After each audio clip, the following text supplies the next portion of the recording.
नमस्कार. या प्रकरणात याला अटक, लगेच जामीन मंजूर, विनयभंग, खून आणि काय वगैरे वगैरे. या गंभीर बातम्या आहेतच, पण याशिवायही काही चांगल्या कौतुकास्पद बातम्याही आजच्या दैनिकात आहेत. हो, कौतुकास्पदच. तो फोंडा तालुक्यातला कवळे गावचा मूळ रहिवासी. सध्या साकळीतल्या आजोबानगरमध्ये राहतो. वय वर्ष 34. नाव गौतम जल्मी. गावातल्या उंच टेकड्या, डोंगरावर जाऊन आकाशातले ग्रह तारे टिपणं, निसर्गाचा मनमुराद आनंद घेणं हे त्याचे शौक.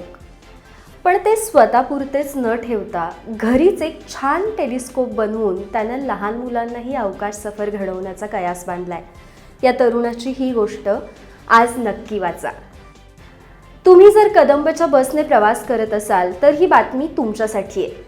आणि नसाल करत तरी माहिती असण्याला काहीच हरकत नाही.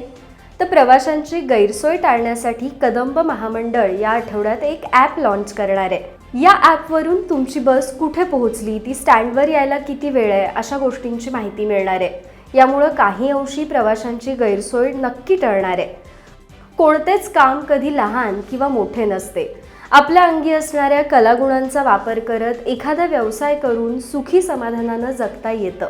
सातेरी माळ निरंकाल इथल्या सोनू गावकर यांनीही झाडू बनवण्याच्या आपल्या कलेच्या जोरावर आपल्या संसाराचा गाडा हाकलाय. 3 मुलांची शिक्षणं, त्यांची लग्न त्यांनी याच व्यवसायाच्या जोरावर केली आहेत.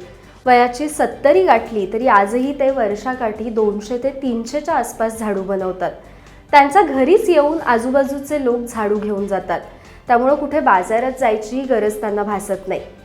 तर अशा छोट्या छोट्या गोष्टी कधी आपल्याला काय शिकवून जातील काही सांगता येत नाही.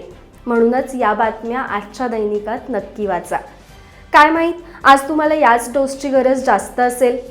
चला तर मग तुमच्या आजूबाजूच्या किंवा तुमच्या आयुष्यातल्या अशा पॉझिटिव्ह घटना, गोष्टी या देखील आम्हाला नक्की कळवा.